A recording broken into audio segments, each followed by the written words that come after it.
es buenísimo que haya hablado después de los tres ponentes anteriores, porque me han eximido de hacer varias de las precisiones, como por ejemplo el grado de desarrollo de la jurisprudencia europea, que entenderán ahora lo que decía Horacio sobre el distinto nivel del análisis. Sin embargo, lo que voy a hacer ahora es presentar un poco los hallazgos de un estudio que hizo mi organización para analizar el litigio relacionado con los recursos en el contexto de la crisis y la austeridad. El vínculo entre el litigio y el monitoreo nos interesaba muchísimo. La vigilancia de los derechos humanos y digamos, a nivel del uso de los recursos es más vanguardista entre los mecanismos cuasi judiciales, es decir, los comités de Naciones Unidas, los relatores especiales y los expertos independientes de Naciones Unidas, que han empezado a abordar de manera mucho más asertiva los temas del uso de los recursos, el tema de las obligaciones de los estados en contextos de crisis. Y la crisis ha servido para fomentar una jurisprudencia emergente bastante importante en los niveles de los órganos de monitoreo de los tratados, sobre todo, más que, digamos, en el plano del litigio. En el plano del litigio, para lo que ha servido es para que a nivel nacional los tribunales finalmente se ocupen de los temas del uso de los recursos y del presupuesto y los recortes y la generación de los recursos y la forma en que se asigna y se priorizan en el momento de recortar presupuestos sobre políticas sociales. Entonces, el peso más grande del tema del litigio en el contexto de crisis ha sido en los niveles de los tribunales nacionales, más que en los cortes supranacionales europeos. Entonces, lo que voy a hacer es rápidamente hablar de qué es lo que se litiga, qué tipo de casos se litigan, que tienen que ver con los recursos y los recortes, los estándares emergentes, y hay varias formas de organizar los estándares, pero voy a hacerlo a partir de los principios clave de derechos humanos que ya han abordado felizmente mis otros colegas sobre el uso máximo de los recursos disponibles, la no discriminación, los estándares de los contenidos mínimos de los derechos. Y finalmente voy a hacer una reflexión bastante breve sobre el rol de las cortes y el equilibrio de poderes que se ve, digamos, que de manera más evidente ahora el equilibrio o desequilibrio, digamos, ¿no?, de poderes en el marco del litigio europeo. Entonces, ¿qué es lo que se litiga? Pues se litiga principalmente, digamos, el marco más, o el número de casos más amplios es un universo de 20 seleccionados en un universo mayor. De manera que de los 20 casos que habíamos elegido, la mayor parte son sobre las reducciones de pensiones, reducciones de salarios, tanto de pensionistas como de empleados asalariados, que es una parte fuertísima, un componente de los memorándums de entendimiento que han firmado los países con la Troika, es decir, con la Comisión Europea, el Fondo Monetario Internacional y el Banco Central Europeo, respecto a qué cortar, dónde cortar y cómo cortar. Entonces, un gran número de litigios se refieren a este tema. Luego, los recortes directos al gasto social, es decir, simplemente menos dinero para salud, menos para educación, etc. Y otro tiene que ver con las competencias, es decir, gobiernos descentralizados, en un contexto descentralizado, gobiernos provinciales o autónomos que se quejan de la invasión de competencias por los gobiernos centrales en materia tributaria o de recortes presupuestarios, ¿no? Y luego suspensiones de ayudas y protección social a determinados colectivos, muchos de ellos colectivos los más vulnerables, ¿no? Digamos, pensionistas, mujeres de edad y ancianas y migrantes en situación irregular y demás. Y finalmente hay un número de casos mucho más limitado, creo que dos, del universo sobre nuevas contribuciones que se han creado en los países, tipo impuestos de solidaridad, por ejemplo, para obtener recursos y tratar de cubrir los déficits, ¿no? Voy a pasar directamente al análisis de algunos de estos estándares. Es una realidad de luces y sombras. La verdad es que la mayor parte de los casos no se aportan ni novedades, digamos, normativas o novedades jurisprudenciales mayores.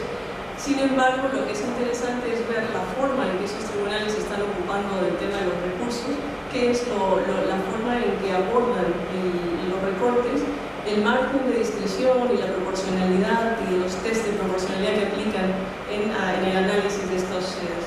Bueno, el Tribunal Europeo de Derechos Humanos ha sido bastante tímido, precisamente porque la Convención Europea obviamente de Derechos Humanos no garantiza los DES. Los DES en Europa están contenidos en la Carta Social Europea, de manera que la Corte Europea de Derechos Humanos, perdón, el Tribunal Europeo de Derechos Humanos pues no lo ve como parte. Sin embargo, la protección de los DES en ese ámbito se ha dado a partir de la aplicación de ciertos artículos que el Tribunal ha interpretado y que ha podido expandir para dar en el pasado protección sobre temas de vivienda, sobre temas de salud, bajo ciertos artículos de la Convención, ¿no? En el contexto de crisis, el Tribunal Europeo ha recibido por lo menos dos tipos de casos, ¿no? Primero, casos de protección, casos en los cuales venían personas individuales a pedir protección contra el riesgo en el que les ponía alguna de las medidas, la implementación de medidas en sus países como resultado de las políticas de austeridad. Entonces, a través del artículo 1 del protocolo 1 del tribunal, lo que hace este tribunal es mirar el riesgo de pobreza o de indignidad en el que la persona puede caer si es que las medidas se aplican. Entonces, ahí yo estoy mencionando los casos allí, no los voy a leer, está ahí el caso y además el caso de Grecia y el caso de Hungría ilustran mejor las vicisitudes que enfrenta la Corte, porque en el caso de AD versus Grecia, por ejemplo, el Tribunal Europeo de Derechos Humanos votó, digamos, como inadmisible el caso, diciendo que no había suficiente pruebas sobre el daño que este causaría a las personas de manera individual y colectiva, pero sin embargo, más recientemente, en 2013, en un caso que se llevó desde Hungría, una mujer que era despedida de su trabajo de servidora pública, había trabajado 30 años, y se la despiden justo unas semanas después que se habría aprobado un impuesto sobre las compensaciones por despido. Y la aplicación de este impuesto lo que iba a hacer era simplemente dejarla con casi la mitad del volumen de compensación, de manera que el Tribunal Europeo de Derechos Humanos decide, ¿no?, admitir y evaluarlo y decide que la mujer podía caer en pobreza y en indignidad porque era una carga excesiva, individual excesiva sobre su situación económica, de manera que lo resuelve de manera favorable. Y además la Corte critica que la ley que creaba el impuesto estaba dirigida a un grupo específico, solamente a empleados públicos, y que la mayoría no estaba obligada a contribuir a la misma medida, de manera que aplica este impuesto. Lo que hace el Tribunal Europeo al verificar estos casos es aplicar el test de proporcionalidad, ¿no? Y arriba conclusiones distintas dependiendo del tipo de información que le aportan en cada uno de los casos. El Tribunal de Justicia de la Unión Europea, que es el Tribunal de Luxemburgo, lo que hace simplemente es ha establecido algunas medidas de protección contra los desahucios a raíz de preguntas que los tribunales nacionales han hecho sobre si se violaba o no el derecho de los consumidores y si las normas bajo las cuales estaban empleando estos desahucios realmente eran normas que cumplían con la legislación europea. Voy a ir mucho más rápido. En el principio de no regresividad, los estándares de los tribunales nacionales, lo que hacen es, algunos de ellos, muy pocos, han abordado el principio de no regresividad, ¿no? La situación económica, la necesidad de reducir el déficit fiscal, dicen, no constituyen base suficiente para restringir los derechos previamente otorgados, lo dice la Corte Suprema de Latvia.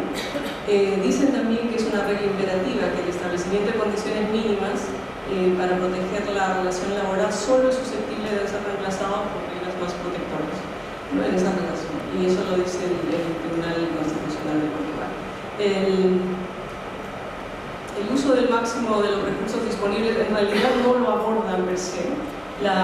Sin embargo, la Suprema Corte de Latvia nuevamente declara inconstitucional la apropiación que reducía pensiones para reducir el déficit, pero porque considera que el Parlamento no había hecho una evaluación de otras alternativas menos restrictivas, ¿no? Y eso tiene que ver con digamos, evaluación de otros posibles fuentes de financiamiento antes de cortar este beneficio, ¿no?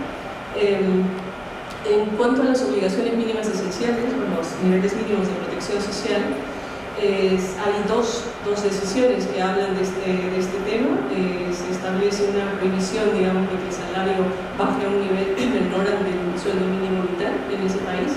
Lo habla también en este caso la Corte Suprema de Japón, que tiene el concepto de estándar mínimo de bienestar en la Constitución, ¿no? Lo interpreta restrictivamente y dice que es muy abstracto y deja a discreción de las autoridades de salud determinar en qué consiste este estándar mínimo de bienestar, ¿no? Es decir, hay una heterogeneidad bastante grande en la forma en que interpretan las Cortes Nacionales estos principios. Hay una determinación de contenido esencial, digamos, del derecho a la seguridad social en una decisión de la Suprema Corte del ATE igualmente, y habla de la obligación del Estado sobre el nivel mínimo de contenido del derecho.